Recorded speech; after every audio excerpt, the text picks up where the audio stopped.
সকাল সকাল ঘুম থেকে উঠেই চলে আসলাম বিয়ে বাড়িতে বিয়ের দাওয়াত খেতে। কিন্তু আপনারা দেখে হয়তো অবাক হচ্ছেন যে বিয়ের দাওয়াত খেতে এসে কেন এরা খড়ি ফাটতেছে। খড়ি ফাড়া ছাড়া তো কোনো উপায় নেই, কারণ আমরা এসেই দেখি বিয়ে বাড়িতে এখনও তেমন কোনো কার্যক্রম শুরু হয়নি। তাই আমরা হাতে হাতে খড়ি ফাড়া শুরু করলাম। আমরা সকল বন্ধু মিলে এই যে খড়িগুলো ফাড়লাম, ফাড়ার পরে আস্তে ধীরে সকল কাজগুলো করব। আপনারা দেখতে থাকুন। বিয়ের প্যান্ডেল প্যান্ডেল সাজগোজ প্রায় কমপ্লিট, আর সাইডটা ঘিরে দিলে হয়ে যায়।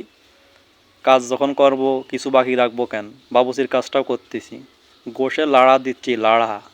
আর এই যে মশলাপাতি সব বাটা গোটা কমপ্লিট। এদিকে এই যে আমাদের বাবুচি আছে, সিনিয়র বাবুচি, দর্শক শ্রোতা বসে বসে দেখতেছে আমরা কিরাম রান্না করি। আর এই যে মেন বাবুচি নাড়া দিচ্ছে, সাথে আছে আমাদের পাকনা পাকনা বাবুচিগুলো। এই যে একে একে বাবুচিগুলো সব হাজির।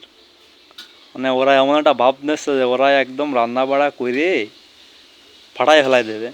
এই যে শেষ শেষ বাবুচির কাছে যে আর একটা বাবুচি যোগ দিয়েছে। এবার শুরু করলাম নাস্তা প্যাকেটিং। যাই হোক, এই বিয়ের সম্পূর্ণ কার্যক্রমই আমাদের হাত দিয়ে হচ্ছে, সেই প্রথম থেকে শুরু করে শেষ পর্যন্ত। এই নাস্তায় শরবত বানাচ্ছি, আর এই যে নাস্তা প্যাকেটিং চলতেছে। এই যে এটা হচ্ছে কেক, কেক এটা কলা। যাই হোক, আমাদের নাস্তায় সব ধরনের আয়োজনের ব্যবস্থা করেছি, আপেলও আছে। যাই হোক, আপনাদেরকে দেখাই দিলাম কীভাবে 2 মিনিটে একটা বিয়ে সম্পূর্ণ করতে হয়। এবার আসি মেন কথায়। আমাদের main comedy video channel mister Mia Bhai এবং মিস্টার মিয়া ভাই পেজ, আপনারা সবাই সাবস্ক্রাইব এবং ফলো করবেন।